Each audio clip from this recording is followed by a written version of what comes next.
मैं हूँ कुंदन। उन दिनों मैं नाना जी की बरसी पर नानी के यहाँ आया हुआ था और एक दिन घर में बैठा टीवी देख रहा था। पखेड़ा गांव से एक बार फिर से किसी के लापता होने की खबर आई है। हाँ, ये तो इसी गांव के बारे में बात कर रहे हैं।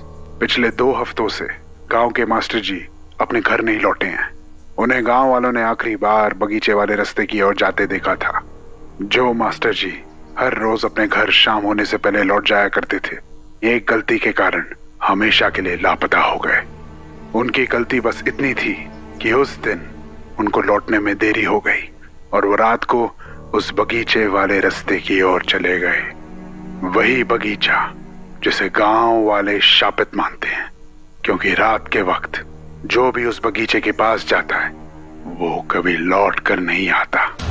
कहते हैं वो बगीचा लोगों को अपनी ओर खींचता है और एक बार किसी ने बगीचे के अंदर कदम रख दिया, उसके बाद वो हमेशा के लिए गायब हो जाता है।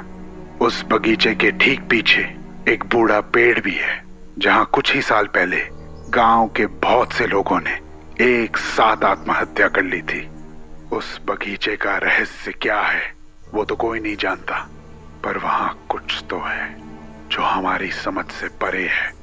इसलिए जब तक कुछ ठोस पता नहीं चल जाता, कुंदन, सभी को एहतियात बरतने नानी की सलाह क्या कर रहा है? क्योंकि बगीचे कुछ नहीं नानी, का शिकार मैं तो बस क्या दिन भर टीवी देखता रहता है। पर नानी, मैं तो पढ़ने के लिए किताबें भी नहीं लाया। अरे तो किसने कहा पढ़ने को? कम से कम जाकर खेल ही लिया कर। खेलेगा कूदेगा तभी तो शरीर मजबूत बनेगा। पर नानी, मैं खेलूं कहाँ? बाहर। हाँ, और नहीं तो क्या, बाहर ही तो खेलेगा ना। पर नानी, बाहर तो क्या? बाहर तो बगीचा है ना, वो भी हमारे घर के इतने पास। अरे तो क्या हुआ? तो बाहर जाना ठीक नहीं है ना? ये न्यूज़ वाले भी बोल रहे थे। अरे क्यों ठीक नहीं है नानी? ये न्यूज़ वाले बोल रहे थे कि उस बगीचे से लोग लापता हो जाते हैं। अरे ये सब अंधविश्वास की बातें हैं। लोग बस इस गांव को बदनाम करना चाहते हैं। पर वो न्यूज़। चुप कर, जाकर बाहर खेल। इन सब की बातों में मत आ। इन्हें कोई काम धंधा नहीं है, बस अफवाह फैलाते रहते हैं। और ठीक है नानी, मैं जल्दी आ जाऊंगा। अरे नहीं भी आएगा तो तू कौन सा लापता हो जाएगा? नानी की इन अजीब बातों को सुनकर मैं इतना तो समझ चुका था कि इस गांव में बस नानी ही थी जिन्हें बगीचे से बिल्कुल भी डर नहीं लगता था। तो मैं घर के बाहर टहलते हुए उस बगीचे के पास चला गया और दिन की रोशनी में उसे गौर से देखने लगा। तभी ओए, हाँ? कौन है तू? कुंदन। गांव में नया है के? हाँ, हाँ, क्यों? तने पता है तू कहाँ खड़ा है? हाँ, मतलब? बावरे, इस जगह के बारे में पता नहीं कि तने?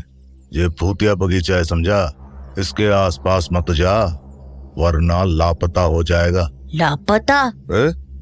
तू न्यूज ना देखे के? 2 हफ्ते पहले ही गांव के मास्टर जी गायब हुए हैं। हाँ, ये तो देखा था मैंने। छोरे, ये मजाक की बात ना है। लोग सच में गायब हो रहे हैं, मर रहे हैं। मर रहे हैं? और नहीं तो क्या। ऐसे अकेले मत घुमा कर, समझा?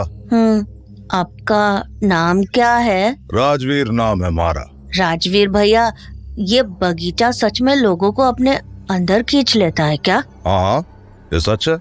रात को पूरे बगीचे में धुंध फैल जावे है, इतनी ज्यादा धुंध कि 2 कदम आगे की जमीन ना दिखे। और अब तो रात को यहाँ से आवाजें भी आने लगी है। पहले नहीं आती थी ना? पहले तो ऐसा कुछ ना होता था, पर जब से मास्टर जी लापता हुए है ना, तब से आवाजें भी आने लगी। मैंने भी वो आवाजें सुनी हैं। तूने कब सुन ली? तू रात को बगीचे के पास आया था क्या? हाँ, एक बार। अरे पागल लेके ऐसे काम मत किया कर, लेने के देने पड़ जाएंगे। ये बहुत खतरनाक जगह है। वैसे तू अभी यहाँ क्या करने आया है? मैं तो खेलने आया था। आप? मैं भी खेलने ही आया था। और मारे दोस्त ना है आज। आप कहाँ खेलते हो? मैदान में। मैदान? पर यहाँ मैदान कहाँ है ना, बगीचे के पीछे। पीछे? हाँ, चल दिखाता हूँ। पर हम पीछे जाएंगे कैसे? अरे बगल से ही रास्ता है, चल मेरे साथ। तो मैं और राजवीर भैया बगीचे के पीछे चले गए। मैदान सच में काफ़ी बड़ा था और उसके थोड़ी ही दूर पर एक बरगद का बड़ा सा पेड़ भी था। मैं उस पेड़ को देख ही रहा था कि तभी राजवीर भैया ने कहा, है ना बड़ा मैदान? हाँ हाँ हाँ भैया। अरे क्या हो गया, ऐसी शक्ल क्यों बना रखी है? हाँ नहीं, मैं बस उस पेड़ को देख रहा था। तूने पता ये कौन सा पेड़ है? नहीं तो कौन सा है? यो बूढ़ा पेड़ है, बूढ़ा पेड़। बूढ़ा पेड़? तू जानता है इस पेड़ के बारे में? नहीं। कुछ साल पहले बहुत से लोगों ने इस पेड़ से लटक कर अपनी जान दे दी थी। हाँ, क्यों? मैंने ठीक से तो ना पता, पर शायद वो जमींदार से परेशान हो चुके थे। कुछ जमीन वगैरह का मामला था। जमींदार? हाँ। आपको पता है वो जमींदार कौन था? ना, मैं तो ना जानता, तू जाने है के? हाँ, नहीं नहीं। ये बगीचे वाले कांड ना उन लोगों के मरने के बाद ही शुरू हैं।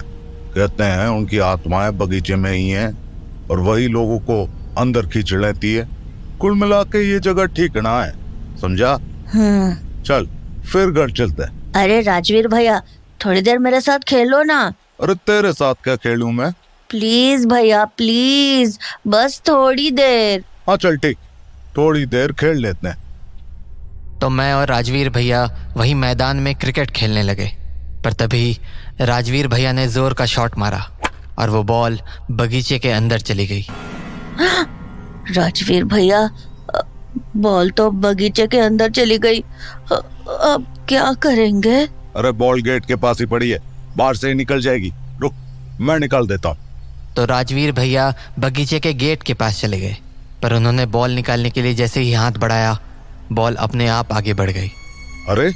तो उन्होंने दोबारा कोशिश की, पर बॉल दोबारा आगे बढ़ गई। हम दोनों को समझ नहीं आ रहा था कि ये हो क्या रहा है। तभी राजवीर भैया ने कहा, लगता है बॉल अंदर जाके ही लानी पड़ेगी। क्या? अरे भैया, अंदर कैसे जाओगे? अरे खुद चल कर जाऊंगा, उसमें क्या है?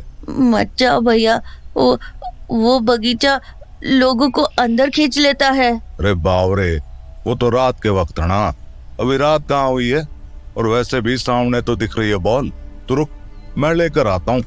तो राजवीर भैया गेट पर चढ़कर बगीचे के अंदर चले गए, पर जैसे ही वो बॉल के पास पहुंचे, वो बॉल घुड़क कर और आगे चली गई और एक वीरान सी झोपड़ी के पास जाकर रुक गई। तो राजवीर भैया बॉल लेने उस झोपड़ी के पास जाने लगे। तभी मैंने बोला, भैया, राजवीर भैया, और आगे मत जाओ प्लीज। अरे सामने ही है, अभी लेकर आया। पर जैसे ही राजवीर भैया उस झोपड़ी के दरवाजे तक पहुंचे, झोपड़ी के अंदर की लाइट जल गई। उस रोशनी को देखकर मैं समझ गया कि हम बहुत बड़ी मुसीबत में फंसने वाले हैं, क्योंकि हो ना हो उस झोपड़ी के अंदर कोई जरूर मौजूद था। राजवीर भैया, राजवीर भैया, भैया प्लीज प्लीज आ जाओ, प्लीज भैया, प्लीज भैया, चलते हैं यहाँ से, प्लीज। हाँ ठीक है, मैं आता हूँ। पर जैसे ही राजवीर भैया बगीचे से निकलने के लिए पलटे, उस झोपड़ी के अंदर से एक आवाज आई, अरे कहाँ जाने लगे? हाँ, अपनी बॉल तो लेते जाओ भैया, चलो चलो, जल्दी चलो। हाँ हाँ, चल चल चल चल। उसके बाद हम दोनों बगीचे से बाहर आ गए और राजवीर भैया मुझे घर तक छोड़ने चले आए। पर घर के पास पहुंचते ही उन्होंने मुझसे कहा, अबे तू यहाँ रहता है? हाँ भैया, क्यों? अरे फिर तो तू जानता होगा ना उस मास्टर जी को, वो तो रोज आता था यहाँ। मास्टर जी? अबे वही जो लापता हो गए। वो यहाँ आते थे? अरे तू कब से है इस गांव में? तुझे अपने घर की बातें ही नहीं पता? पता नहीं भैया, मैं तो थोड़े दिन पहले ही आया हूँ। कौन रहता है तेरे यहाँ? नानी और मासी। उनमें से कोई संगीत सीखता था क्या? संगीत? क्यों? अरे वो मास्टर जी संगीत ही तो सिखाते थे। ऐसा करना, तू अपने घर वालों को पूछना, शायद उन्हें कुछ पता हो। चल मैं निकलता हूँ, मने भी घर जाना है। तू उस बगीचे की तरफ मत जाना, रात हो गई है, समझा? ठीक है भैया। उसके बाद राजवीर भैया वहाँ से चले गए। पर मैं ये सोचने लगा कि दिन में जब न्यूज़ वाले मास्टर जी के लापता होने के बारे में बता रहे थे, तो नानी ने मुझे ये क्यों नहीं बताया कि वो मास्टर जी हमारे यहाँ आया करते थे। ऊपर से आज बगीचे में हमने जो आवाज़ सुनी वो नानी जैसी क्यों लग रही थी? कहीं वो आवाज़ उन्हीं की तो नहीं थी? तो मैंने सोचा क्यों ना नानी से ही पूछ लूँ। तो मैं उन्हें बुलाने लगा। नानी, नानी, नानी कहाँ हो आप? अरे क्यों चिल्ला रहा है? हाँ नानी आप? हाँ तो मुझे बुलाएगा तो मैं ही आऊंगी ना। अब बोल क्या चाहिए तुझे? नानी आप बाहर थी? हाँ क्यों? पर बाहर कहाँ गई थी आप? ऐसे ही घूम रही थी। तुझे क्या? तू ये बता कि तू बाहर खेला या नहीं? हाँ। कहाँ खेला? वो मैदान में। नानी क्या है? वो आप उन मास्टर जी को जानती थी? कौन मास्टर जी? वही जो लापता हो गए हैं, जो यहाँ संगीत सिखाने आते थे। अरे मुझे नहीं पता, मैंने बस 1-2 बार देखा था। तेरी मासी ही जानती थी उसे। पर तुझे इस बारे में कहाँ से पता चला? वो आज मुझे एक भैया मिले थे, राजवीर भैया, उन्होंने ही बताया। अभी थोड़ी देर पहले जो यहाँ से गया वही था क्या? हाँ। तो राजवीर नाम था उसका। लड़का बड़ा समझदार लग रहा है, मिलना पड़ेगा इसे। वैसे आज बागीचे में बहुत करीब आ गया था।